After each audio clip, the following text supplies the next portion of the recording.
Go on, you introduce it, yes. Well, this is Sue, who's come here. You're the head of pensions. She's going to answer all of our questions about how to get rich. Or at least try to get rich. Not well here. Right, good afternoon everybody. Can you all hear me? Yes. Excellent. Right, presentation is a standard USS presentation which USS have sent for me to do for employees of the university. So it's a standard one. Do feel free to stop me as we go through. Given the stuff on the board, I'm assuming the maths won't be an issue for you. But do feel free to stop me as we go along. Dennis has handed out some handouts that I've prepared, which are the pre-prepared questions that Dennis sent me, that you sent. Most of your questions were about what happens when I leave, whereas USS concentrate on what happens while you're here. I'm pleased I'll take questions go along, and I will be around at the end if there's anything that you don't want to ask in front of all your colleagues. But what I would say is, if you're thinking of it, somebody else in the room probably is too. So there are no stupid questions. Right, so quick slideshow what we're going to do. First thing we're really going to look at is the past membership. USS changed on the 1st of April this year, so it's a little bit about what's happened in the past. Then going forward, what's going to happen in the future. Career revalued benefits, which is the type of benefits that you're earning in USS. Defined contribution, which is a new thing for USS, which is coming in October. Some other bits and pieces, and then there'll be time for questions at the end. So, can I have a quick show of hands for those of you who joined USS for the first time before October 2011? A small number. After October 2011? And the don't knows? No don't knows. First time I've had a no don't knows. Right, so some of the terminology I'll use today. Final salary. The final salary scheme, your benefits are calculated based on your service and your salary at retirement. So for those of you who joined USS before October 2011, you were in a final salary scheme until the 31st of March this year. Career revalued benefits, it's the same sort of thing. It's a defined benefit that's based on your earnings and the length of time that you're in the scheme. But rather than applying your salary at retirement to all of your service, each year is treated in isolation and you earn a benefit based on your salary during that year. And defined contribution is a new thing for USS. Some of you may have come across it. It's really just an investment. So from April this year... so I guess if we're asking questions, those are all for just when we're at a job where we're in the USS, right? Yeah. So not at retirement, but in 3 months. Yeah. Right, okay. Right, so three happening in April and one in October. So the contribution rates to all members and for the university increased. Final salary benefits for those of you who joined prior to October 2011 will cease. There's a new CRB, Career Revalued Benefits section for all members of USS. And then come October, USS will introduce a new section of the scheme which will be a defined contribution section. So let's start by looking at the past. So for those of you who were in the final salary section of USS, on the 31st of March 2016, your benefits under that scheme cease to accrue and will be calculated at that date and locked in. Going forward, you will get benefits on a career revalued benefits or CRB basis. So how's the calculation done?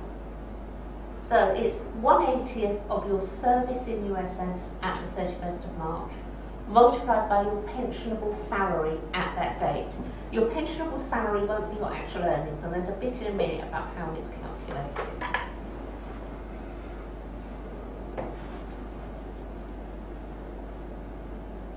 So going forward, that pension will be deferred and it will be revalued in line with the Consumer Prices Index each March. We use the Consumer Prices Index for the 12 months to September preceding the March, which is the figure that the UK government used for all state benefits. If CPI is 5% or less, then your benefits will be revalued in line with the change in the Consumer Prices Index. CPI is between 5 and 10%, then you will get 5% automatically, and then you will get half of the additional increase in CPI. So in this example, CPI is 10%, you get 5% automatically, and you get half of the additional 5%, another 2.5%, giving a total of 7.5%. If CPI exceeds 15%, then your USS revaluation will be 10%. CPI is a comparatively new measure of inflation in the UK, but we did have retail prices inflation in excess of 15% back in the 1970s. So what is CPI right now? About 0.3. Okay. A CPI is the measure that the Bank of England is sort of tasked to keep inflation at or under 2.5% on that measure. So far, Mr. Khan has been very successful. If you believe our former Chancellor of the Exchequer, we don't have a boom and bust economy anymore, so in theory he'll always be successful. In practice, I suspect that at some time inflation may rise. Whether it gets high as 15% or not. And at retirement, you get that revalued pension plus a lump sum of 3 times the pension, and that lump sum is currently tax-free. At least in the UK. If you end up somewhere else, the jurisdiction that you're in might decide to tax it. So how is pensionable summary calculated? So, what USS do when calculating your final pensionable salary at the 31st of March 2013 is they will look back at the previous 13 years or such shorter time as you've been a member of USS. And this plot's just showing salary going up and down over the 13 years.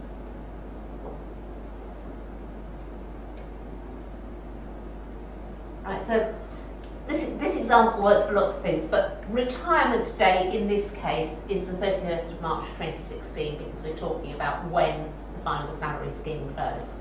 Probably the most important thing to notice on this is there. The most important thing to notice is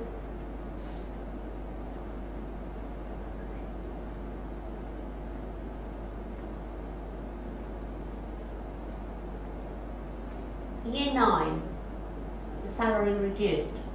The reason that salary reduced is that this person took a lesser paid post. Not they went part-time, they took a lesser paid post. That's quite important. If you worked part-time, then salary used in the pensionable salary calculation is the full-time salary for your post, not your actual pay. So USS look at 13 years. All of the earnings, except those in the last 12 months, are then increased in line with the retail prices index, a different measure of inflation, between the date that you received the payment and the date that the calculation is done.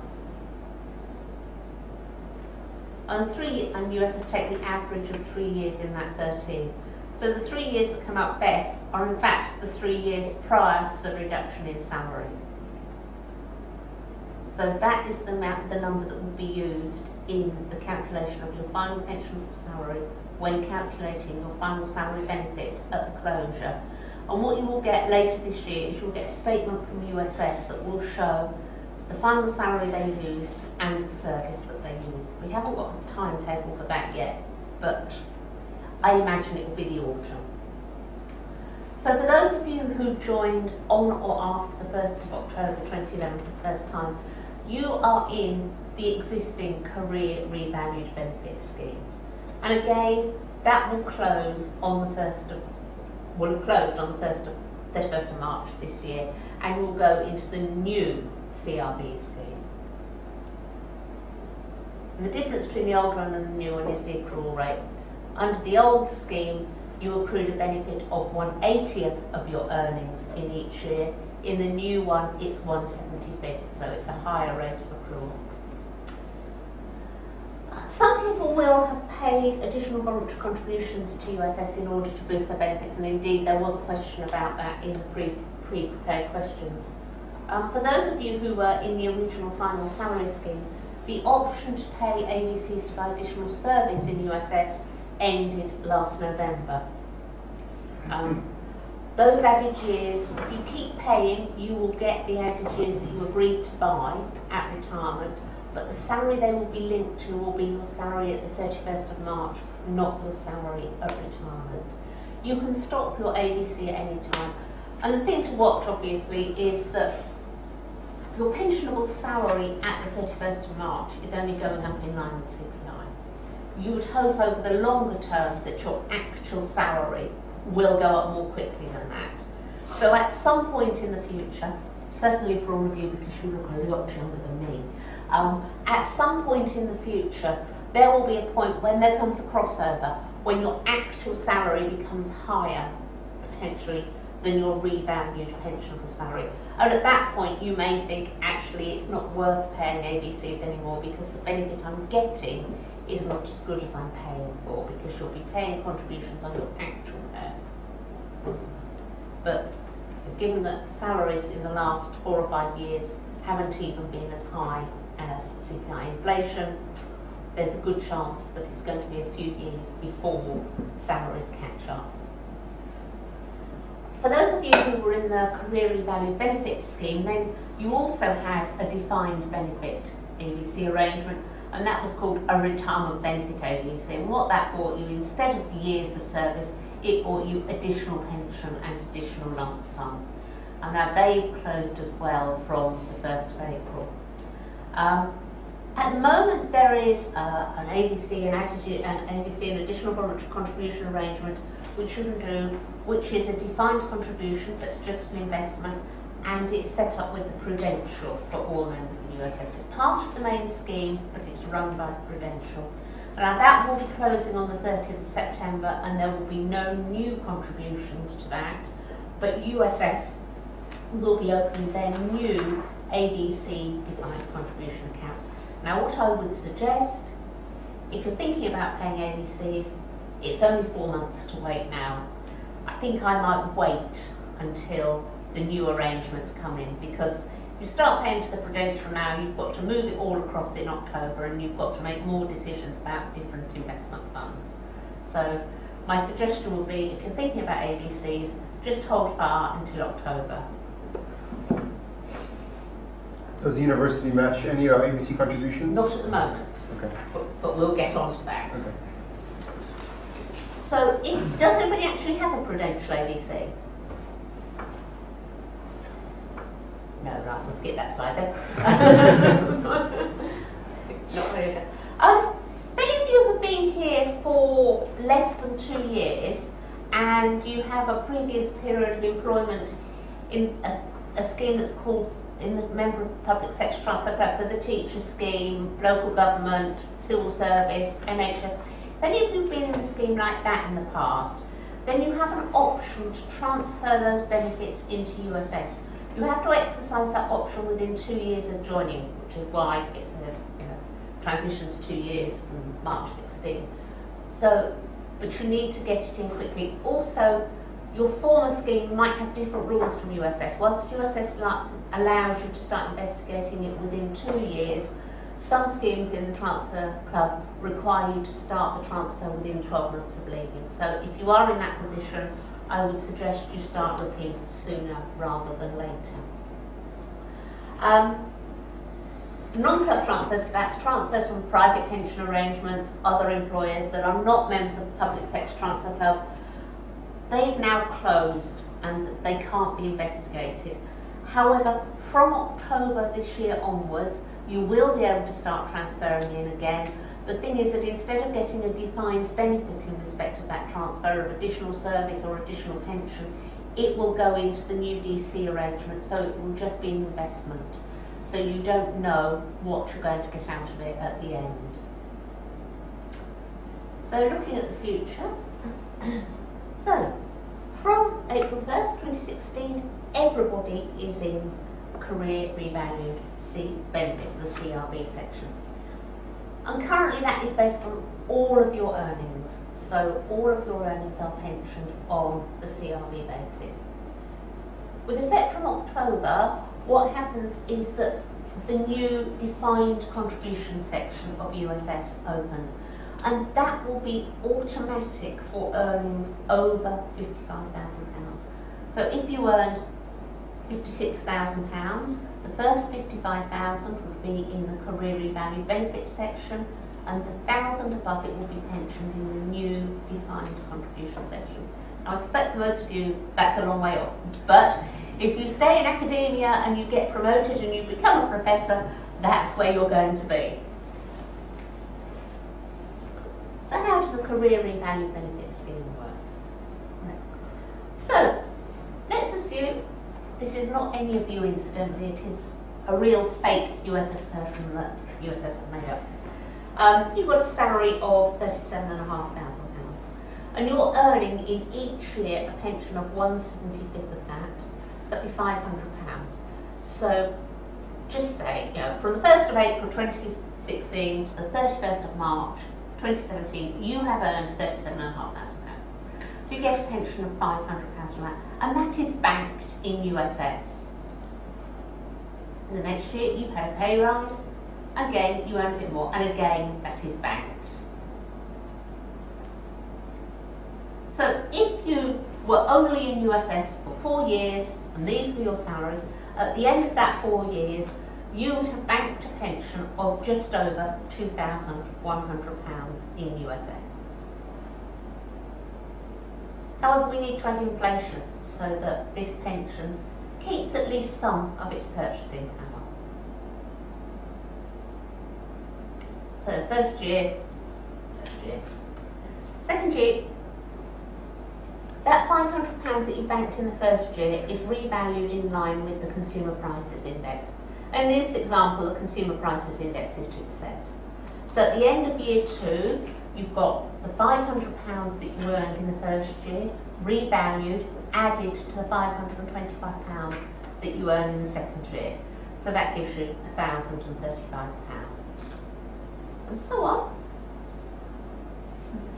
until you get to the end of the 4 years. Now obviously, if you're in USS for another 30 years, this continues, but it won't look screwed. So this continues all the way through your membership of USS. If you left service after that 4 years and you weren't retiring, you would bank that just under £2,200, and that would continue to be revalued in line with CPI in exactly the same way as it was while you were a member of the scheme, but obviously you wouldn't be adding any new pension to it. And when you leave, say this person was retiring after 4 years, then they'd have that pension of just under £2,200. And in addition to that, they would also be entitled to a lump sum of 3 times that pension on retirement, and that lump sum is tax-free. Now we'll talk a bit about defined contribution. Has anybody ever been in a defined contribution scheme? It's a defined contribution scheme. USS are representing it as a piggy bank because it's just an investment. Right. Defined contribution scheme, anybody who's earning over 55,000 will automatically be in that scheme, and their contributions and the university's contributions on their salary over 55,000 will be invested in that scheme. However, everybody has the option to pay an additional voluntary contribution to the defined contribution scheme. If you do that, if you pay at least 1%, then the university will pay another 1%. If you pay more than 1%, it will still only be the 1%. So there's only a 1% match. But if you pay 0.8%, you won't get the 1% match. So you don't want to pay 0.8%. This is just an explanation about the threshold of £55,000. So when the new scheme comes in October, if you've got earnings over 55,000, they will be pensioned in the new defined contribution section. And there will be a contribution to that of 12% from your employer, university, looks a bit like the Senate House, and 8% from you. So that will be a total of 20% of your earnings above 55,000 will be going to the DC scheme. I don't know what that will get you. Right.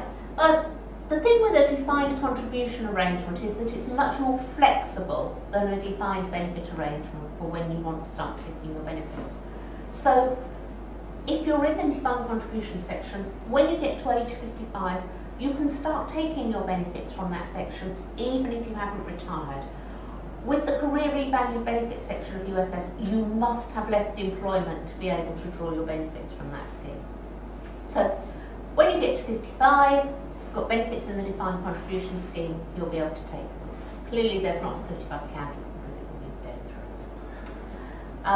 Out of that pot of money, you can have up to 25% of it tax-free. 25%, okay.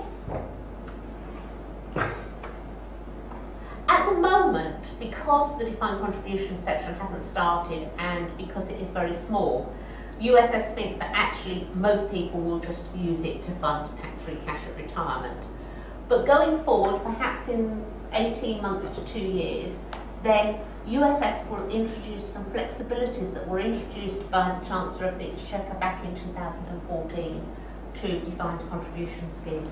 Basically what that means is that age 55, you can take your DC pot, you can take it all as cash. If you do that, whilst you'll get the first 25% tax-free, the balance will be taxed at your highest marginal rate of taxation. But you could transfer that to another pension arrangement that would allow you to draw down bits of pension and leave bits of it there, or you could access it flexibly. So there will be lots of options going forward for how to deal with this DC pot. And all of you are of the age range that, you know, by the time you get to drawing your pension and you get to age 55, all of these flexibilities, assuming the government don't change the rules again, will be there. And the government changed the rules most years. It keeps me in a job. Right. So is it tax-free once you retire? So there's that tax-free Once on you, top, right? yeah. Once you retire, if you take it as income, Yeah. then it's taxed as income. Okay. If you take it as cash, then 25% of it is tax-free and the rest is taxed as income. So it's never all free of tax. And there are, and no doubt as USS offers you more and more flexibilities, there will be a lot of information on the USS website to enable you to model and to find out what is the most tax efficient way of taking your benefits. Basically what most people do who are retiring now, they would take 25% of the value of their USS benefits as cash, because that's tax-free. Then the remaining 75% of their value is paid to them as a pension, which is taxable as earned income. If you retire overseas, USS can still pay your pension to you. They will tax it, even though you're not living in the UK and you're not a UK taxpayer. But if the UK has an agreement with the country that you are residing in at the time, then you can apply to the tax authorities in the UK to have your pension paid without deduction of tax, because you're paying tax in the jurisdiction where you live. So, but you have to do that. USS won't do it for you, and nor will I. Is that the case with the European Union, or is that country-to-country basis? I think in the European Union, I think we have taxation agreements with most of the countries in the European Economic Area. It's the sort of thing that you would have to talk to the tax authorities in the UK and your home country about. And of course, who knows what will happen if we Brexit. I have an investments committee meeting on the Monday morning after the referendum because they're so worried about what happens if we Brexit. Right, so the difference in a defined contribution scheme and a defined benefit scheme. In a defined benefit scheme, your benefits are guaranteed. So you will get a benefit based on your salary and service. If there's not enough money in the pot, then the employer has to make it good. In a defined contribution scheme, you bear all of the risk, all of the investment risk about how much your pot is going to be worth at retirement. In a defined benefit scheme, the costs are effectively paid for by the employer because the employer is guaranteeing the benefits. For a defined contribution scheme where there's lots of investment funds for you to choose from, those investment funds charge a management fee. Now what's going to happen with that management fee is that the cost of that will be borne by the employers. So there won't be a deduction from your fund for any management charges. It will be paid by the employer. So just to clarify, as per the previous ADCs with investments, you can choose the level of risk. That's right, yeah. The USS haven't yet said exactly what the funds available will be. There will be more information about that over the summer, but yes, there will be higher risk and there will be lower risk investments. And if you don't want to choose which fund you want to invest in, then there will be something called a default fund. What the default fund will do is it will start off when you're young in riskier equities, and as you get towards retirement, it will dial down the risk so that as you get older, you know, if the stock market falls 50% on the day before you retire, the value of your fund won't fall 50% as well. And are there any options to invest the money yourself? Like to have control over how it's invested and pick your own portfolios? Not initially, no. Whether that will happen in the fullness of time, I don't know, but initially USS will pick, I don't know how many funds they'll pick. Good practice is not to have more than 5 or 6, because then what happens, I mean, 99% of people historically, and this includes people working as investment managers in the City of London, 99% of people who have this sort of arrangement invest in the default fund. Whether, who knows? Is that inertia? Is it because they think the default fund's good? Nobody's really asked the question. But 99% of people will invest in the default fund. But you can choose the level of risk. Obviously, if you don't invest in the default fund, you do want to make sure that you're not 64.5 and in something that's got 100% equities in, and then we have a stock market crash. Can you change it during the... You will be able to change it, yes. Yeah, and all of this, USS will be introducing a new online portal over the summer, and you'll be receiving information about that and a log on so that you'll be able to log on. What you will do is you will log on to the portal, you will say if you want to pay the 1% that you get a match, you'll say if you want to pay more ADCs, you'll say what funds you want that to be invested in and if you want to switch. So that will all be done through the USS employee portal.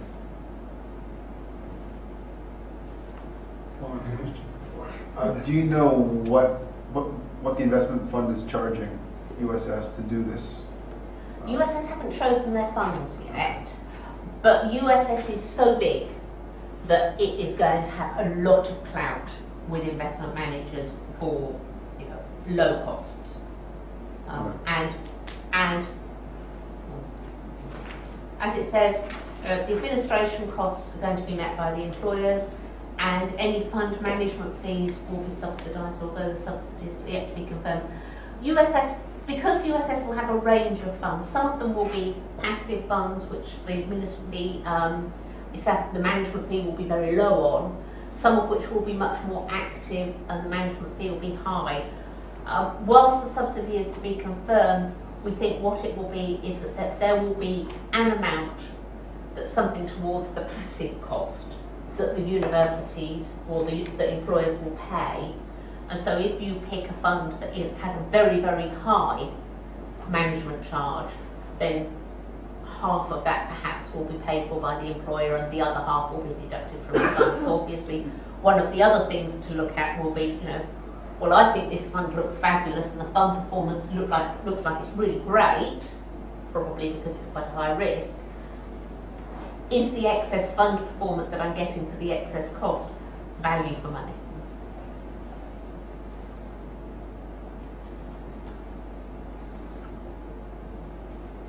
Did you say that you could pay the 1% that gets matched if you're earning less than 55,000? If you're earning less than 55,000, you can pay the 1% and that will get matched. If you're earning over 55,000, you can pay your 8% that are going plus the 1% and that will also get matched. I think the 1% option will be very popular because it's free money. You put in £100, the university puts in £100. Yeah, light taxes, inevitable. Very few people actually die in service. If you die in service, your benefits will be calculated as if you had been in the scheme until retirement age of 65. There'll be a lump sum payable of 3 times your salary, and that's your total salary if you're earning over 55,000 at the date of death. There'll be pension payable to your spouse, your registered civil partner, or if you're in a relationship akin to marriage, the person with whom you're in a relationship. All that person has to be able to prove that there's some sort of financial relationship between you. So you share the bills, you have a shared mortgage, you're both on the council tax book, you're both on the rent book, whatever. Something that shows that you need the combined income in order to live. Probably slightly more likely, you become ill or disabled and unable to work. Our USS has 2 tiers of ill health provision. One's called incapacity, and that assumes that you're not able to do the job that you're employed for, but you might be able to work in some other capacity. If you retire on those grounds, then you get the benefits that you've earned up to the date of your retirement. And if you're retiring early, there's no reduction to take account of the fact that those benefits are being paid early. If you are very seriously ill, i.e. you are never likely to work again, then USS increased the benefits to those that would have been payable to you had you continued to the retirement age. We mentioned the 55,000 threshold quite a lot. That's actually linked to consumer price inflation. So each year that 55,000 will go up in line with the consumer prices index. What happens if the consumer price index is negative? Sorry? What happens if the price index goes below 0? I think it will be limited to 0. I don't think it will go down. Generally in pensions, if inflation is negative, then everything is limited to 0. So in 2009, for instance, price inflation was about minus 1.8. Pension increases were just 0. They were minus 1.8. So it's a question about the death part. Yeah. So let's say that I died today, right? Would my retirement benefits go until like I got to the age of 65 on my current salary, or what would happen? Yeah, it would assume no change in salary, but that you went to 65. And then it would take 1/75 of each of those years. Yeah. And add in the Add them all together, And then, and that will be the pension that's payable. And we pay it right now. Then that's what we Okay, pay right out. now to your spouse or your civil partner or a dependent I want to continue until they die. until they die. Okay. For spouses, but also if like the tiger in question also is my wife, then my son would get it until some point. Yeah, child pension will be payable automatically until age 18. Okay. If the child remains in full-time education beyond age 18, then to age 23 when it will stop. So if they were doing medicine or dentistry, yes, it will stop halfway through the course. The one exception to that is if you have a child who is physically or mentally handicapped such that they will never be able to provide for themselves, then a pension to that child will be paid for life. Incidentally, if your wife remarries, her pension won't stop. Okay. Okay. Right. Actually, this is here's the latest one. On the USS website, there are a lot of resources. There's fact sheets, information. There's also some modelers, and you can go into the modelers and you can fiddle about with things. You can change your retirement age. You can change the assumption about salary increases. You can decide whether or not to pay extra contributions. You can change the investment returns. You can change inflation. When I last looked, this one assumed 2.5%. You might want to take that down. But that's probably not very realistic for the next few years. But over the very long term, it might be realistic, but you might want to take that down. But if you go into each of them, there's little sliders and you can move them up and down and you can see what effect it has on the benefits.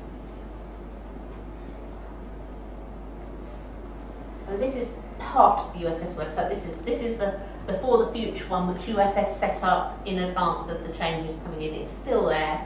But if you just go into the USS website at www.uss.co.uk, you'll find a section marked for members. If you click on that and go in, there's loads of stuff. More than you could ever read.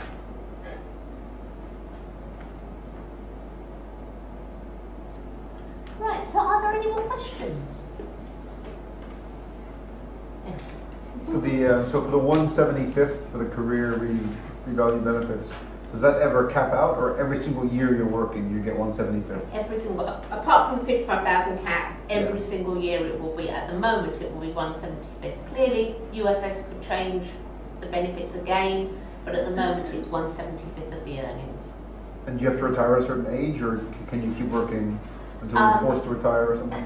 Yes, you can keep working for free. As the law stands at the moment, and the rules of USS stand at the moment, if you are still working when you get to age 75, then you have to draw your pension. And actually we have 3 people now who are still working at or just about to reach age 75. But you would have to draw your pension at 75. But that aside, you know, if you continue work at the normal retirement age at the moment in USS is 65. It's linked to state pension age in the UK, so in 2020 it will become 66. In 2028 it will become 67. But you can continue beyond that age and you just keep earning the 175th. How does this scheme relate to the national like government run To state scheme. pension? Yeah. It's completely separate.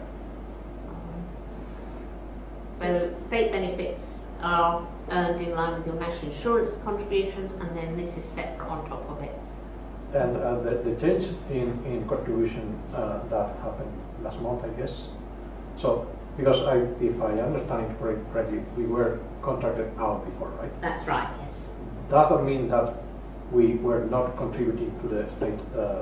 You were not contributing to the second tier of the state pension, but Okay. you were contributing to the first tier. But for most people here, that first tier and second tier of state benefits makes very little difference, because actually there's going to be a flat rate pension for people who reach state pension age after April 2016. The lady at the back had a question. I was just wondering if there was a way to check our contributions to date and the status of our pensions. Right. Your benefits are based on salary and service, so contributions are not at the moment linked to anything. But you should get a statement from USS every autumn showing the value of your benefits at the 31st of March. How old is the USS? How long has it been around? Started in 1974. And how many changes have there been to the benefits since then?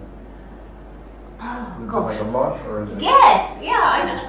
Yeah, I mean, I suppose, in 2011 there were, 2016 there were changes, 2011 there were quite major changes. There were several changes during the 1990s. Most of those were just tweaks around death and service benefits. But throughout the history of USS, there have been changes, some minor, some major, but throughout the history there have been some changes. Does our statement show just our own contributions, or does it show the employer contributions as well? Right, the statement shows the amount of pension that you've earned, so it doesn't show contributions, it shows the amount of pension that you've earned. Okay, so that would include what the employer has paid as well then? Yeah, it includes what the employer's paid. You're earning a defined benefit. Okay, and also when we start drawing the pension, say if you start drawing it at retirement age, how much do you draw each year? Do you draw it each month? And is it, like, how do we know what we get per year? Right, when you actually retire, USS will send you a letter saying this is what your retirement pension is each month, and then that will be paid to you each month. Every April you will get an increase in line with Consumer Prices Index, so your pension will go up, or not, if inflation is 0 or less than 0. And USS will tell you each year what your new pension is. And on the statement, is it the total amount we've accrued so far, or is it the amount that you would get paid? It's the amount you've accrued so far, and then you can use that statement to go into the modelers to model what you might get in 20 years' time. So just so that I'm clear on this one, every pay slip that I get says that I contribute a certain amount that, to this pension, and then for that, then as employer contribution, which is 2 times that, and then I can add up. So when I get a P45 at the end of the year, it has pension a number basically of total pension for that year. How accurate are those numbers? Are they real, or are they? They are real contributions because that's what's been deducted through the payroll. The P45 is generated from the payroll. Okay, so I could work it out by adding up the numbers from my P45s. Well, that will just give the total contributions that's been paid. That won't give you what your USS benefit is. I'm confused because that number, so I contribute a certain amount, and then the university, for every pound I put in, they put in 2. So that, say if I put in £200 a month, they're putting in £400 a month. And so that adds up to £600 a month. And so every year I have this number. And I just want to know, is that number real, or? Well, it's a real number in that it's a real number in it's what's been paid into USS. But the way that the USS benefit works is that it takes your earnings in the year, not the contributions, divides it by the accrual rate, currently 75ths, and you earn a block of pension. So if you'd earned £37,500, you'd have earned a block of pension of £500. That just seems. But this is paid for like the rest of your life, basically. I mean, Yes. every year for the rest of your life, you're going to get that number in the bottom right, included with all the inflation after this. So if you only work 4 years, you take this bottom number in the right and then forward it, till you retire with the inflation, and you get that every single year, right? That's right. So yes, you'll have paid in some amount of money now, Yeah. but you get that number every single year after you retire till you die, or till I guess your spouse dies. If you die first. Yeah, if you die first until your spouse. Yeah, it'll be 50% of your pension if your spouse will get, but yes. So 50% of your own pension. That's if you die If in you die retirement. first, yeah. In retirement. Or in But if I in died, service. I see. If you died today, Yeah. then USS will calculate what your pension would be at 65, and your spouse would get 50% of Okay. that, and that would be paid for the remainder of their life and would increase annually in line with inflation. I mean, just realistically, I'll be here for 3 years, so I'll have 3 years of pension contribution. It's possible that I will never pay into this ever again. That still works per year. Just having such a short, brief period of paying in, that doesn't. Well, I mean, that's on this example. Because all this seems to be we add the assuming if you work inflation to for your this whole Yeah, you're gonna get lifetime. £100 a month or something.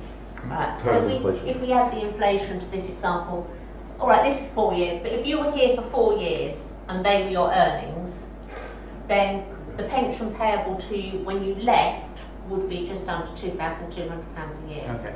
Now that pension for the next 25 years or whatever it is until you get to I got retirement age. So basically, I just got confused because I didn't get the per year bit. I thought that was the total amount. I thought No, that was very that's correct. Yeah.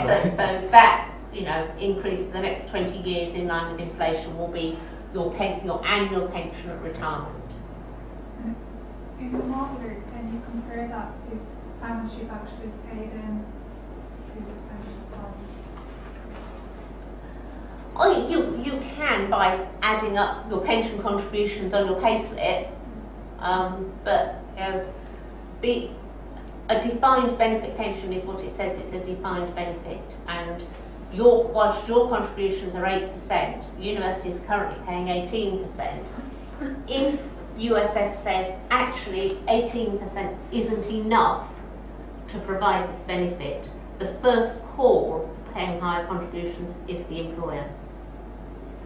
So USS could say, well, actually, we don't want to increase employee contributions above 8%, but 8% plus 18%, actually it's not enough, we need another 5%. University, you've got to pay another 5%. If we do leave the country, say, after 3 years or whatever, is there a way for us to access our contribution and shuffle it off to a pension scheme overseas or something like that? Yeah, what you would do is, you provided the overseas pension scheme is recognised by the tax authorities in the UK as an approved retirement benefit scheme, then you could take the whole of your USS benefit and transfer that to an overseas scheme. And how USS would calculate it, with this example, we'll say this is the person who's left. What USS would do is they will project that £2,200 a year forward to what they think it will be when you reach normal retirement age. So taking account of whatever the university, what their actuarious assumption is about inflation. So in 20 years' time, that's going to be more than £2,200 a year. It's going to be, say, £5,000, £4,000 a year. And then they will say, okay, so we have promised to pay a pension of £4,000 a year at 65. How much do you need to invest today to provide that £4,000 a year? And that's what the transfer value is. So the transfer value is the capital value that USS estimate needs to be invested today to provide what they're promising you at retirement. Right. But that can only go to recognised pensions. It can only go to a recognised pension scheme. Okay. And how do you find the list of these recognized pension schemes if you want to? It does say, yeah, Does it there like- is a list of what's called recognised overseas pension schemes on the HMRC website. It does change from time to time. What happens if it's not recognized? If you're going to a place where it's not recognized? If you go to a place where it's not recognised, USS will not transfer because you and they will be subject to a tax penalty. So then when you retire and you're in this other place, can you access to these benefits or you just... Right, yep. Wherever you are in the world, USS will be able to pay your pension. Okay. USS have pensioners all over the world. Could you comment on what happens if, say, you leave academia temporarily and then come back to the university, so you have like a break in your time? Yeah, this would just start again. So you'd have, a whole new banked bits of pensions. It would just restart. And if this has happened in the past? Yeah, all the and declines? it's just all linked together. And at retirement, you'd get a benefit based on the whole lot.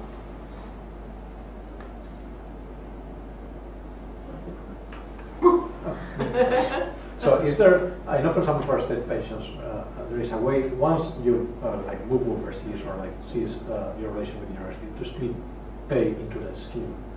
No, there's not. You have to be employed at an employer who participates in USS. Basically, the vast majority of UK universities, some research institutes participate in USS. And so this 1% contribution to the universal match will start in October. you said? Okay. And the other question was? But that's for the defined contribution? Yeah, Defined for the contribution, 1% match, the defined contribution. The other question was, I think some of the universities in the UK have a different scheme for their pensions, right? Like some of the newer universities have. Yeah, different- those universities who were polytechnics prior to 1992, a lot of them will use either the teacher's pension scheme or the local government pension scheme, or a mixture of both. Some of them do participate in USS for people who have been at other universities and have been at USS in that university. So if you do go to the University of the West of England, I went there when it was a polytechnic, so that's one I know. If you did go to work at the University of the West of England, you may still be able to stay in USS because they may participate in USS for people who are already members of USS. But if you have to transfer to the other ones, these teacher pensions, then is that one of the ones that the government allows you to transfer it to? Like, can you transfer USS into that, or would you just leave it transfer alone? USS into that, yes. You can or you have to? You can. You do not have to transfer when you leave USS. You can leave it there and it can be increased in line with inflation, or you can choose to transfer it to a suitable scheme.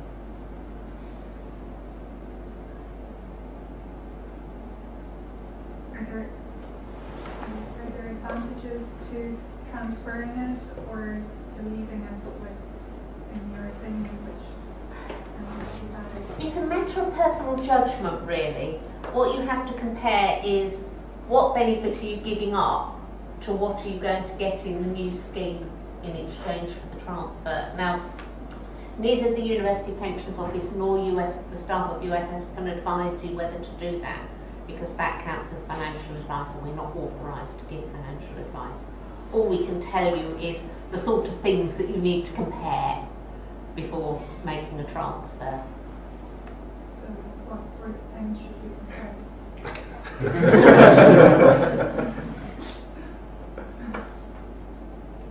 I guess you have to compare the payouts, look at Yeah. like the projected lifetime of the payout. Like how long you're going to live and how much money you're going to get and when you're going to need the money. Yeah, what if you're given the final salary but you've never transferred out, they basically transfer it. If you're lucky enough to have final salary, they don't transfer out, they don't consider it. Yes, I mean, if you've got a final salary benefit in USS, there are almost no open final salary schemes left in the UK.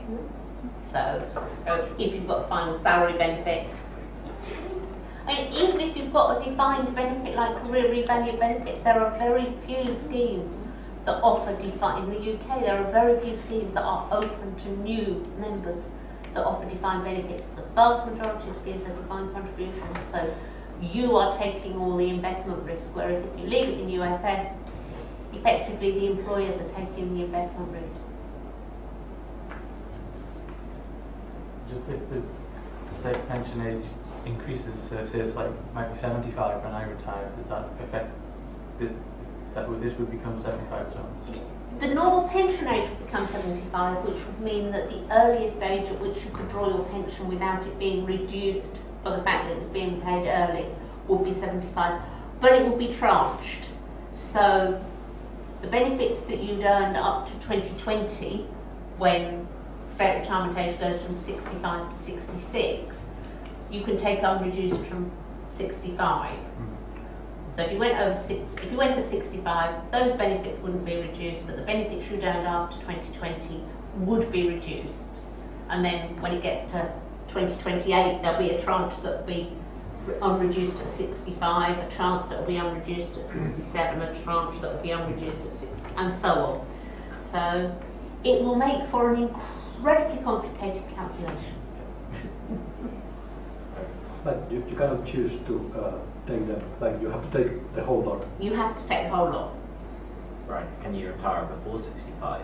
You can retire at any time. At the moment, you can retire at any time after age 55. But if you're under 65, the benefits will be reduced to reflect that they're being paid early. So it's no longer a 75th a year, it's less than that. Well, USS calculate it as the 75ths, and then they reduce the benefit. So they say your unreduced benefit is £1,000 a year, but because you're going 3 years early, you'll only get £950 a year.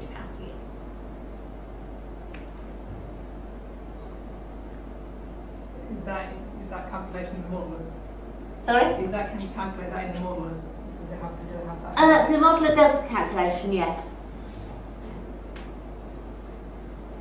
Whether it goes forward or whether it assumes normal, I suspect it assumes normal pension age of 65 throughout, because I suspect that it's partly difficult to build into the modeler increases to 66, 67 and 68, which we already know are likely to happen between now and 2038. But it will certainly give you a feeling for the reduction on early payment.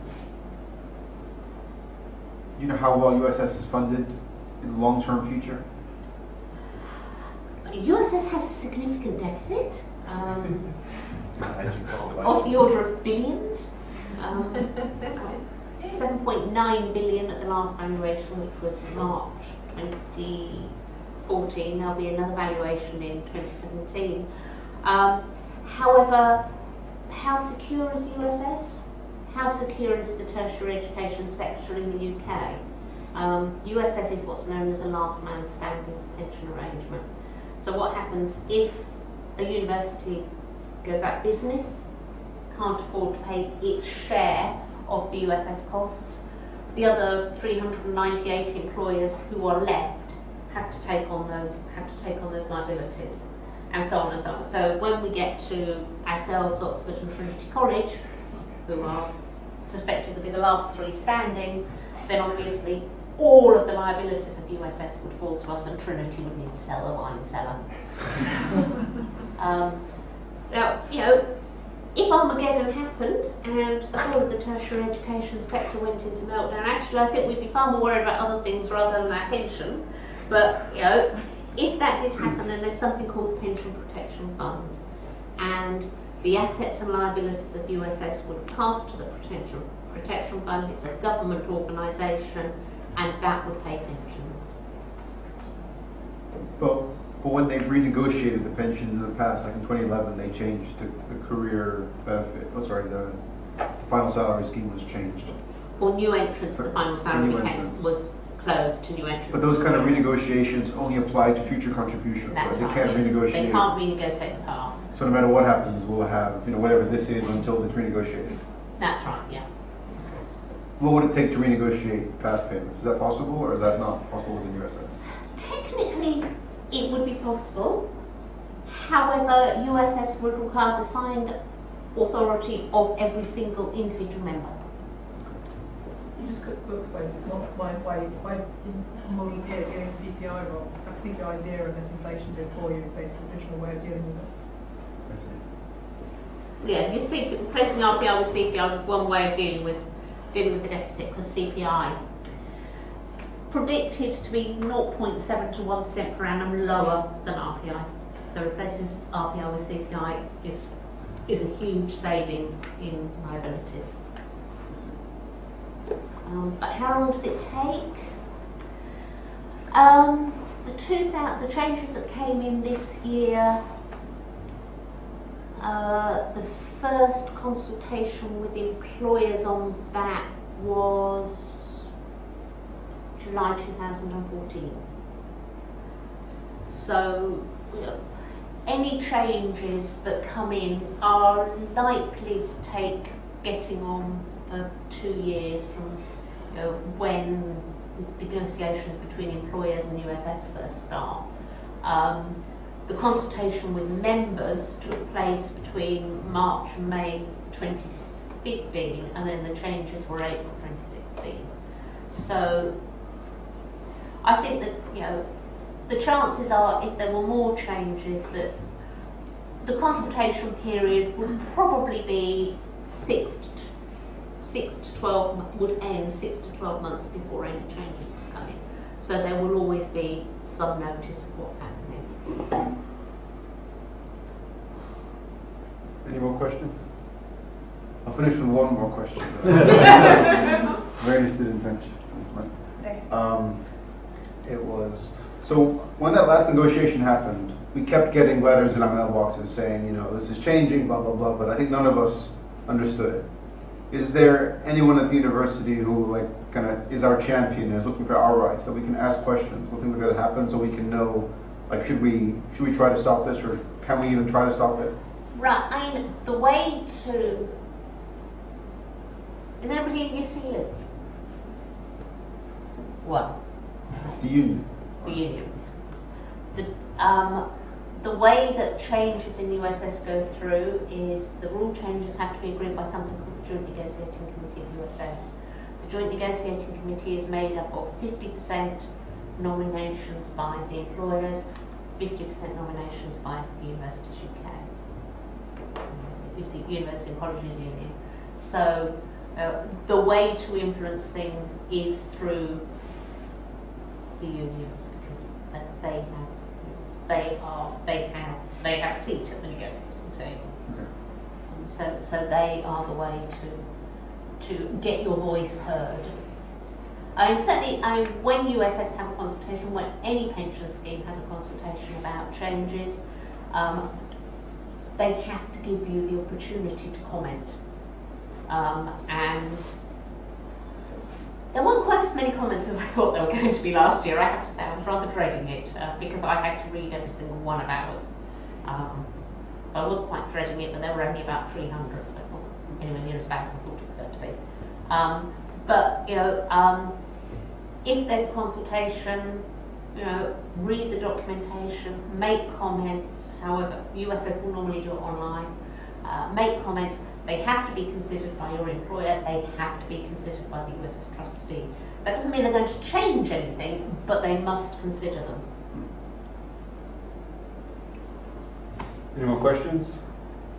Okay, well, let's thank Sue. Thank you.